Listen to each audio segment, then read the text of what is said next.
Assalamualaikum warahmatullahi wabarakatuh. Perkenalkan, nama saya Dira Aprilianti. Di sini saya akan menjelaskan sedikit tentang nilai pemusatan dan nilai variabilitas.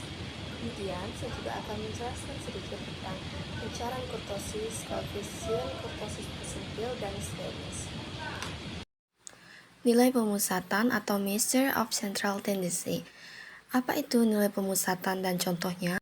Nilai pemusatan adalah ukuran statistik yang digunakan untuk mewakili sekumpulan data dengan satu nilai tunggal.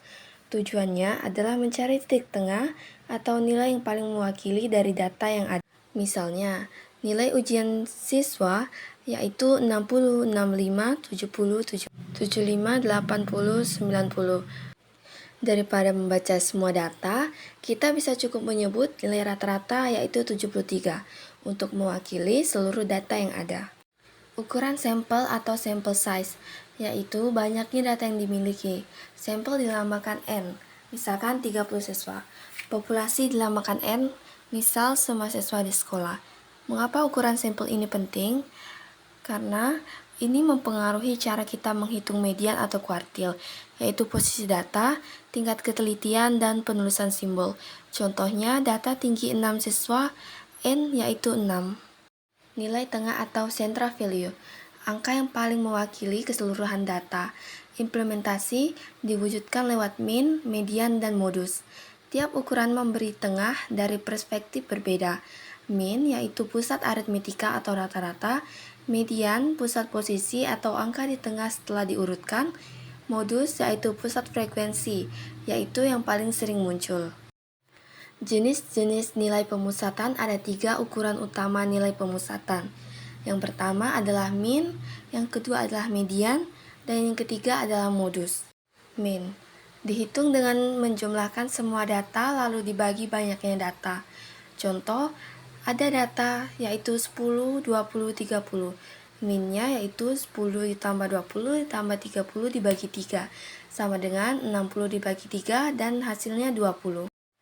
Kemudian ada median, yaitu nilai yang terletak di tengah setelah data diurutkan dari yang kecil ke yang besar. Jika jumlah data ganjil, ambil data yang benar-benar di tengah. Jika jumlah data genap, rata-ratakan dua data tengah. Contohnya, yaitu ada data 10, 15, 20, 25, 30. Maka mediannya yaitu 20 karena data tengah. Dan ada data 10, 20, 30, 40, maka mediannya 20 ditambah 30 dibagi 2 yaitu 25. Modus, data yang paling sering muncul dan cocok digunakan untuk data kategorik maupun kuantitatif. Contohnya, yaitu ada data 5, 7, 7, 8, dan 9. Maka modusnya adalah 7 karena angka 7 yang paling sering muncul. Sifat nilai tengah. Setiap ukuran pemusatan punya sifat yang berbeda. Contohnya mean, mudah dihitung dan dapat digunakan jika data relatif seimbang, yaitu tidak ada outlier ekstrim. Median, cocok untuk data yang tidak simetris atau ada outlier memberi gambaran posisi tengah sebenarnya. Modus, berguna untuk data kategorik, menunjukkan data yang paling sering muncul. Jadi, pemilihan ukuran pemusatan harus sesuai jenis data dan kondisi penyebaran data. Nilai posisi kuartil Q1, Q2, Q3 membagi data menjadi 4 bagian sama banyak.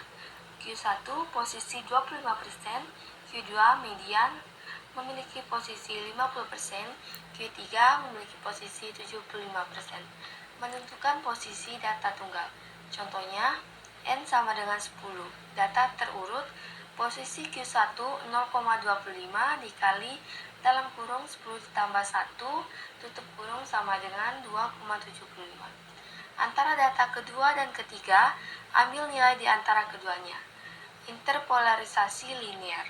Nilai posisi desil. Membagi data menjadi 10 bagian sama besar.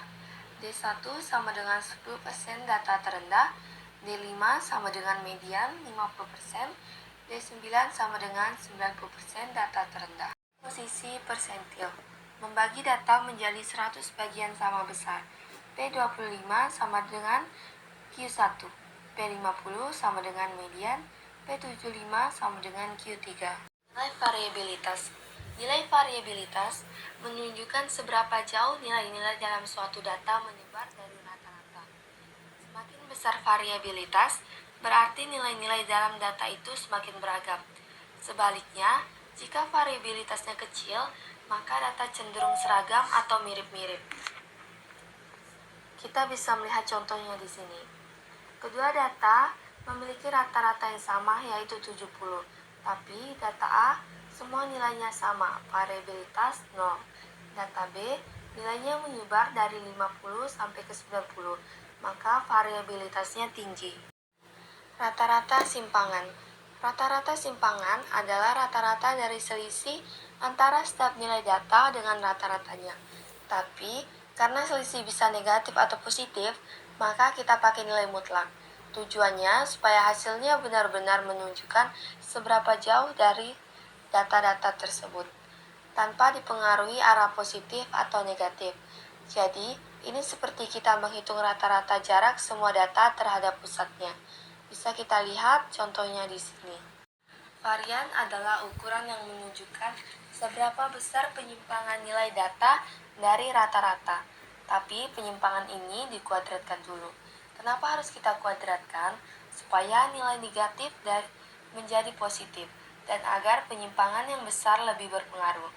Varian ini cocok untuk analisis statistik lebih lanjut, walau satuannya bukan lagi sama dengan data aslinya, karena sudah kita dikuadratkan terlebih dahulu.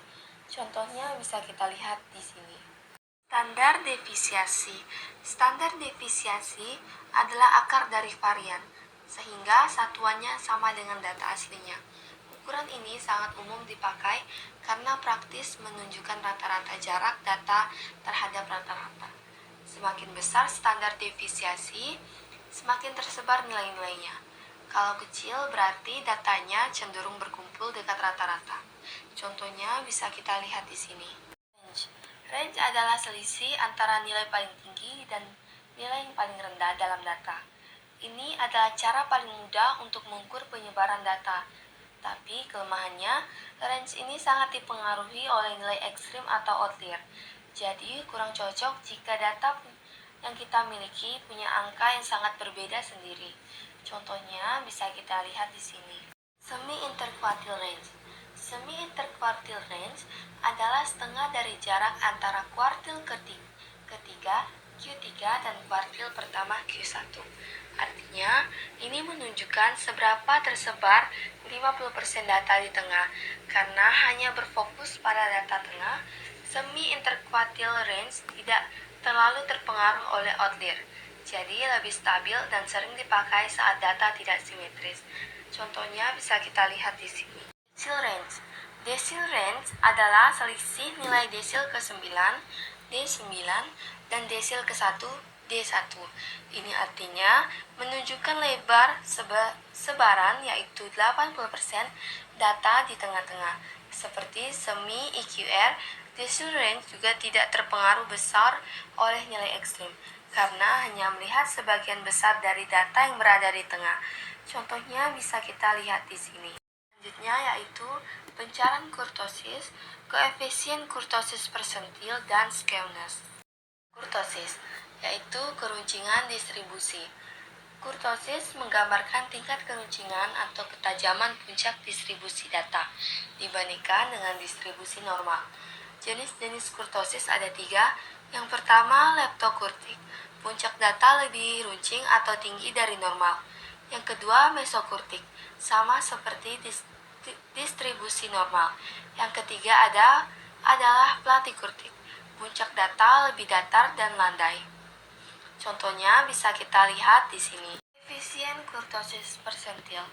Koefisien ini menggunakan posisi persentil untuk mengukur keruncingan data, bukan momen seperti pada kurtosis biasa. Koefisien kurtosis persentil menggunakan data lebih terkonsentrasi di tengah, distribusi lebih runcing yaitu leptokurtik. Kurtosis persentil ini menggunakan datanya lebih menyebar, distribusi lebih datar, platikurtik. Contohnya bisa kita lihat di sini. Skewness. Skewness menunjukkan asimetris atau tidaknya Distribusi data terhadap rata-rata. Skewness besar dari 0 adalah positif atau miring kanan. Ekor panjang ke kanan, min lebih besar dari median, lebih besar dari modus. Contohnya, distribusi pendapatan sebagian besar rendah, tapi ada sedikit yang sangat tinggi. Maka skewness-nya adalah 0, yaitu simetris atau normal. Min sama dengan median, sama dengan modus. Contoh lainnya, tinggi badan populasi dewasa normal, maka skewness-nya kurang dari 0, yaitu negatif atau miring ke kiri. Ekor panjang ke kiri, modus lebih besar dari median, median lebih besar dari min. Contoh yang lainnya, usia pensiun. Kebanyakan tua, sedikit muda. Jadi, koefisien kurtosis persentil mengukur keruncingan data menggunakan jarak antar persentil. Dan skewness mengukur kemiringan data, miring kiri, simetris, dan miring kanan. Yang dapat saya sampaikan, kurang lebihnya saya mohon maaf. Wassalamualaikum warahmatullahi wabarakatuh.